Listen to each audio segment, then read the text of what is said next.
First, the bastards at Kerrang had to do the American Idiot tribute album, my favorite album of all time, featuring some of the I don't even want to talk about it. I made a video about it, and now we have my second favorite album of all time, because we can't just let 10th anniversaries be 10th anniversaries. We have to try and cash in on it. The Black Parade by My Chemical Romance is getting a cover album thanks to Rock Sound.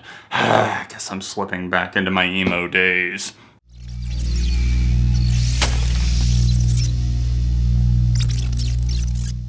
What's up everyone, John from Beyond ARTV. It's time for another episode of Ran It Out. Today I'm talking about the Black Parade tribute album. Thanks to the folks, the lovely gentlemen and ladies over at Rock Sound. They've been supposedly working on this project of a Black Parade by My Chemical Romance, a cover album for its 10th anniversary, because no one asked for it, and that's why they're giving it to us. 10th anniversary tours from the band themselves, that's one thing. I'm totally okay with that, and the nostalgia is real. People love going to that. I've been to several 10th anniversary tours myself, and they're amazing, just seeing everyone come back together for the love of the music. But for record labels, and of course for whatever company picks up the 10th anniversary reissue of a covers album rounding up a bunch of bands in the alternative scene, it's a paycheck. It means dollar signs in their eyes. And that is why I am here to talk about this video today. Not because I'm just so against bands covering a certain song or a certain artist. It's because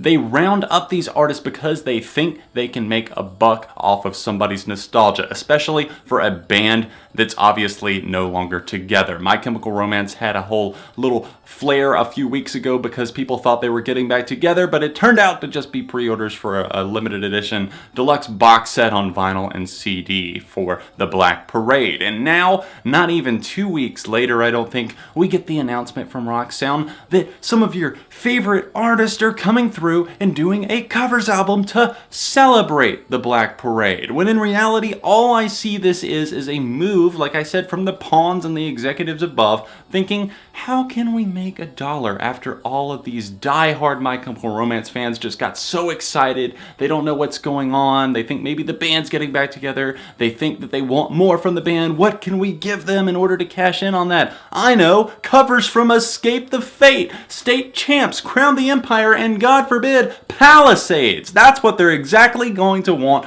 on this covers album that we're going to put out. They're going to cover the entire record, not going to leave any songs alone. I'm sure that somebody will even do their take on Blood at the end. I'm really crossing my fingers for Falling in Reverse. Sarcasm aside, this is very upsetting for me to see. I don't like seeing my favorite albums just try to be altered and made into something that they're not. It's great whenever bands maybe want to cover a song off of it, but I'm looking through the track listing here and I'm just thinking, why would you let this band have this song? Escape the Fate get the song Dead? Are we serious? Palisades get House of Wolves? Are they gonna have an EDM, like electronic / hardcore breakdown thrown into the song somewhere? I just am scared to death of what some of these bands could do with these songs in their hands. And I see some of these bands on here and I'm thinking, okay, that could possibly be a good song, because I look at Cancer by 21 Pilots that's going to be on this covers album, and I'm thinking, okay, there's already been an excerpt of that. That makes sense. 21 Pilots doing a cover of Cancer,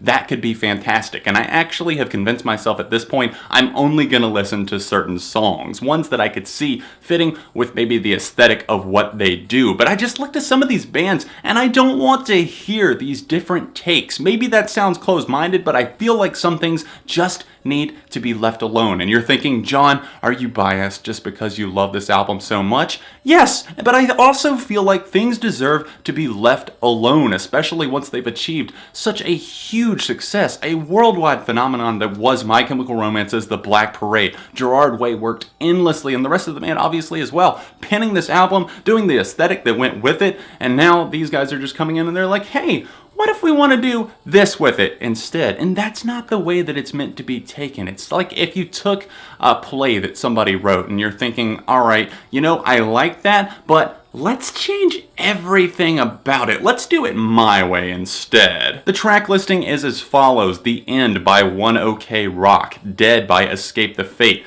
This Is How I Disappear by Creeper, one that I am legitimately excited to see the possibility of, just because I feel like they could do it justice, just like the 21 Pilots song for Cancer. The Sharpest Lives by State Champs?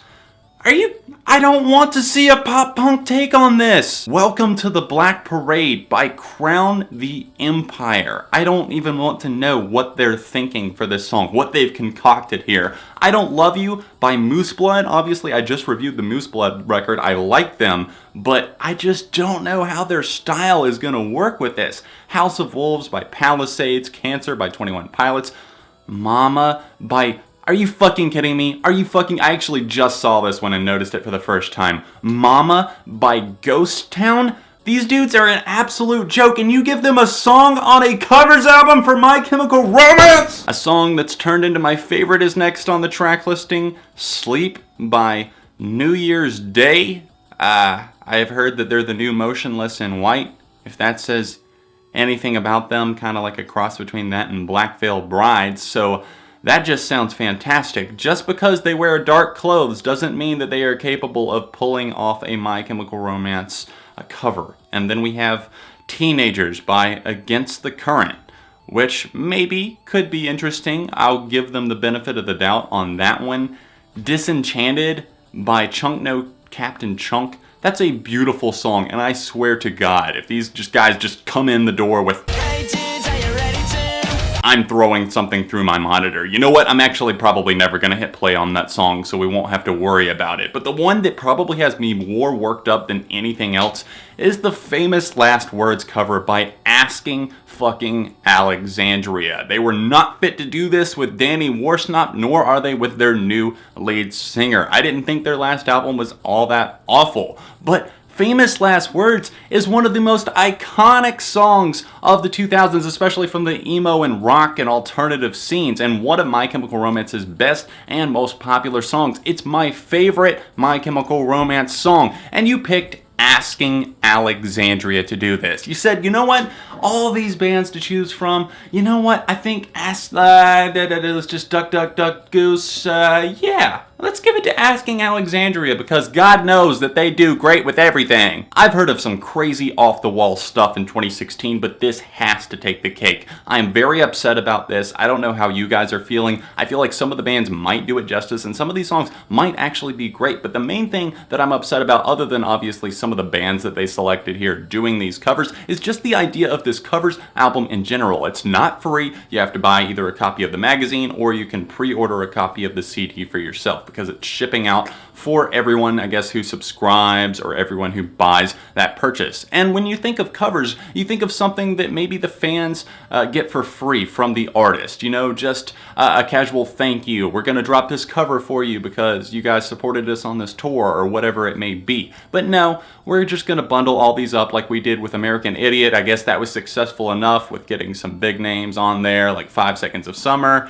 And yeah, let's just repackage that, retool it. Who cares how the covers sound? Throw it together, ship it out to everybody who subscribes to our little magazine, and that'll be the end of that. No, I'm not on board with this. I actually might not listen to any of this, maybe a couple of songs. I do really want to hear the Creeper and 21 Pilots songs. Maybe I'll do track reviews for those, but don't anticipate a full album review for this covers record. I probably will talk about on my main channel, ARTV, linked in the description, the Black Parade reissue whenever that drops. I'm going to be pre-ordering that as soon as I get the money for it, so I will be doing that pretty soon, hopefully around September 23rd, whenever that drops. Anyways, this was just my take on things, guys. Obviously, everything is opinion. This is just how I feel about it. I don't like the idea of somebody just trying to cash in on something just because people are nostalgic for it. They know they can make a buck. I know that's how life works a lot of the times, but it just seems like, especially with some of these big albums from the mid-2000s, people are really trying to cash in on them. And it really just hurts because it's been done to my 2 favorite albums of all time. It's really just sticking in the knife